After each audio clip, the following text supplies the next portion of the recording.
Assalamualaikum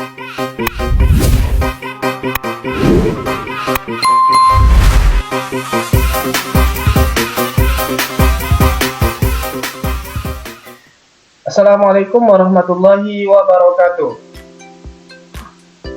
Kawan-kawan semua, pada kesempatan saya kali ini saya akan menjelaskan tentang tutorial fitur-fitur yang ada di bagian laporan aplikasi web Siapik. Nah, pada tutorial kita yang sebelumnya kita sudah menjelaskan ataupun saya sudah menjelaskan tentang fitur-fitur yang ada di bagian data dan fitur-fitur yang ada di bagian transaksi.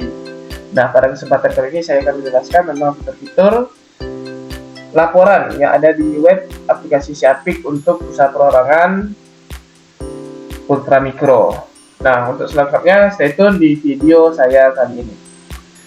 Nah, kita sudah masuk di web aplikasi Siapiknya.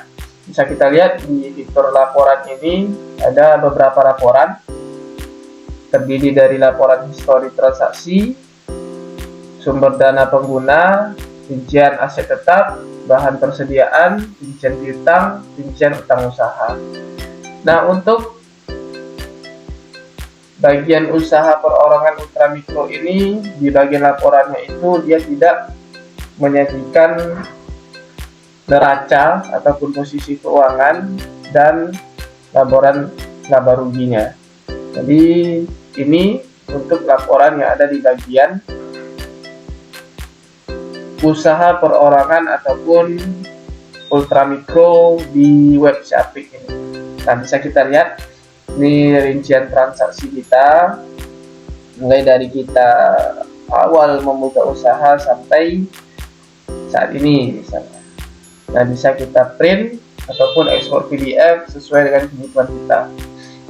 Kemudian ada rincian piutang, ada rincian utang usaha, kita klik aja salah satunya.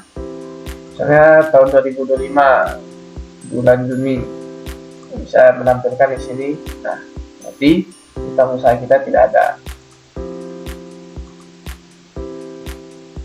Terus rincian, misalnya kita ingin melihat rincian bahan persediaan kita atau barang dagangan kita kan. Nah, ini dia. Nah, ini berisikan tentang berapa sisa stok dari persediaan dagangan kita, stoknya berapa dan supportannya berapa.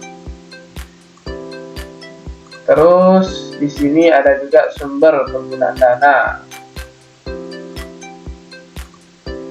tampilkan.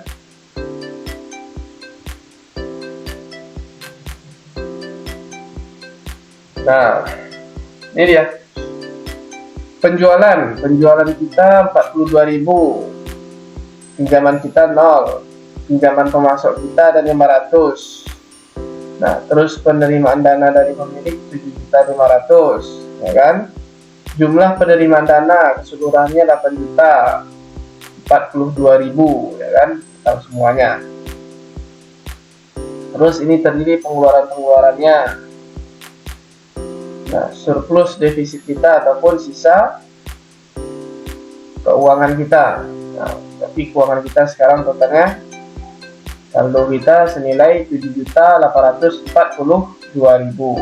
Nah, ini yang ada di bagian laporan untuk apa saja dana-dana yang kita setorkan ataupun dana-dana yang kita peroleh dari pinjaman ke rekan kita ataupun dari bank. Nah, itu semuanya di sini, termasuk penjualan ataupun beban-beban yang kita keluarkan. Jadi dia ditotalkan di sini semua. Nah, di sini nanti dijelaskan berapa sisa saldo daripada modal ataupun dana yang kita miliki tadi.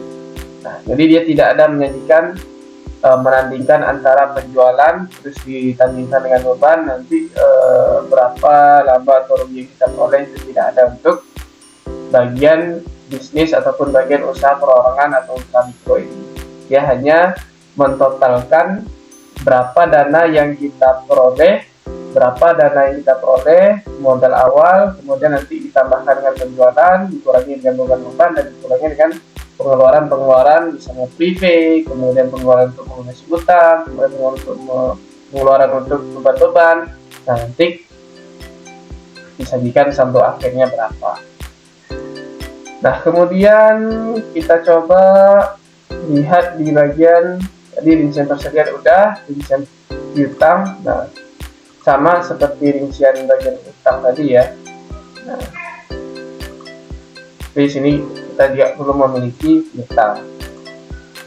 Nah, itu kawan-kawan untuk fitur-fitur yang ada di aplikasi ataupun web Apik untuk jenis bisnis itu perorangan ataupun ultramikro, artinya kecil menengah. Nah, semoga dengan tutorial kita kali ini, tutorial yang sudah kita berikan mulai dari kemarin login sampai sekarang, itu bermanfaat untuk kawan-kawan ataupun pengguna daripada web aplikasi Apik ini. Sekian, terima kasih. Wassalamualaikum warahmatullahi wabarakatuh.